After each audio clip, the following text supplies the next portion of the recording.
ভাই 20,000 টাকার মতো পাচ্ছেন IP69 রেটিংওয়ালা একটি ওয়াটারপ্রুফ ডিভাইস। এই ফোনটাতে সহজে পানি ঢোকে না। এই ফোনটাকে 7 দিন পর্যন্ত পানির নিচে রাখা হয়েছে, তারপরেও ফোনটি জীবিত ছিল।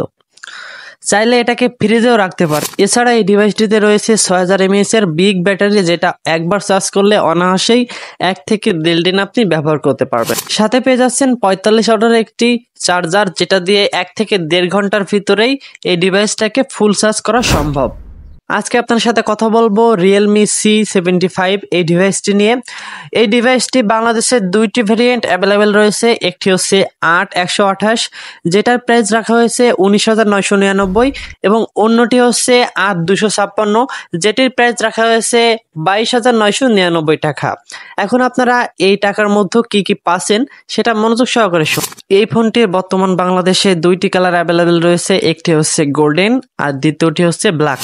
প্রথমে আসি এই ফোনের বিল্ড কোয়ালিটি নিয়ে। এই ফোনের বিল্ড কোয়ালিটি অনেক অনেক ভালো, যেটা আপনারা সহজেই ভাঙবে না। এটাকে খুবই শক্তপোক্ত রয়েছে।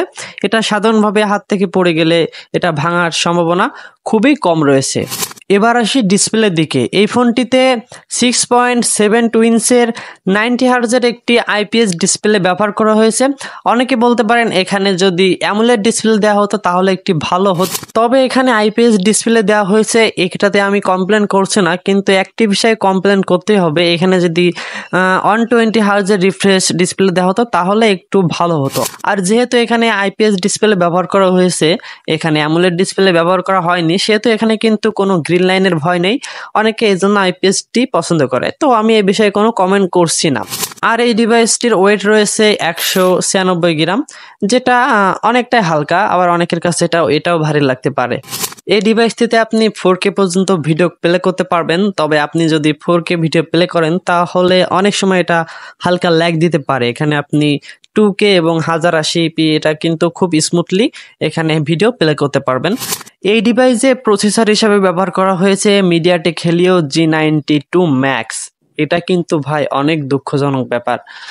G92 এটা কিন্তু এখন 14,000 15,000-এর ভিতরে যে কোনো ডিভাইসে আপনারা অ্যাভেলেবেল পেয়ে যাবেন, কিন্তু এতক্ষণ যে গুণগানগুলো করলাম এই ফোনটি নিয়ে সেগুলো মেনে নেওয়া যায়, কিন্তু এখানে চিপসেট হিসাবে যেটা ব্যবহার করা হয়েছে G92, এটা বাদ দিয়ে যদি G99 ব্যবহার করা হতো তাহলে আমার মনে হয় ভালো হতো। এই ডিভাইসে কিন্তু ব্যবহার করা হয়েছে 8GB RAM, যেটা শুনে আমার খুব ভালো লাগছিল, বাট যখনই আসি চিপসেটের ক্ষেত্রে তখনই ব্যবহার করা হয়েছে G92 Max। আবার অনেকে বলতে পারবেন G92 এবং G92 Max এর ভিতরে বেশি পার্থক্য না, এটা জাস্ট একটি নতুন করে দেওয়া হয়েছে G92 Max।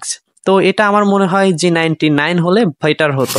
এই ফোনটার ব্যাক ক্যামেরা হিসেবে ব্যবহার করা হয়েছে 50 মেগাপিক্সেলের একটি লেন্স, যেটা দিয়ে আপনারা ছবি তোলার সময় কালারটা খুব ভালো লেগেছে আমার কাছে। এখানে কালার টোনটা আপনারা ভালো পাবেন, তবে এটা যদি লো লাইট বা ইনডোরে আপনি ছবি তোলেন তখন কিন্তু কিছুটা নয়েজ নিয়ে আসে আর কিছুটা স্মুথনেস ভাব চলে আসে, যেটা ছবি দেখলে আপনি বুঝতে পারবেন।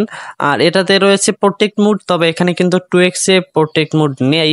আর রয়েছে নাইট মোড, যেটা দিয়ে ছবি তুললে কিন্তু আপনারা রাতে একটু ভালো রেজাল্ট পাবেন, তবে আপনি যদি নাইট মোডে ছবি তোলেন তখন কিন্তু আপনার ক্যামেরার শাটার স্পিডটা একটু কমে যায়, সেহেতু একটু সময় লাগে। তো এই ছিল ব্যাক ক্যামেরা নিয়ে। এই ফোনটির ফ্রন্ট ক্যামেরা হিসেবে ব্যবহার করা হয়েছে 8 মেগাপিক্সেলের একটি লেন্স, যেটা দিয়ে আপনারা মোটামুটি ভালো ছবি তুলতে পারবেন। যদি আপনার লাইট সবকিছু ঠিকঠাক থাকে তাহলে এটা দিয়েও কিন্তু আপনারা মোটামুটি ভালো একটা ছবি ক্লিক করতে পারবেন।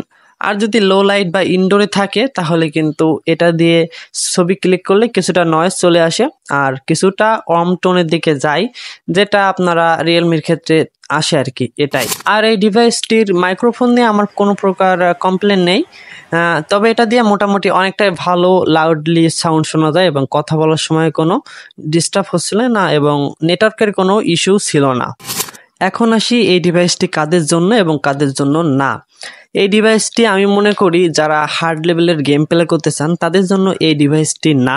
এই ডিভাইসটিতে আপনারা ফ্রি ফায়ার খেলতে পারবেন, তবে আপনি যদি একদম হাই গ্রাফিক্সে খেলেন তাহলে কিন্তু অল্প কিছুদিনের ভিতরেই আপনার ফোন ল্যাগ দেওয়া শুরু করবে।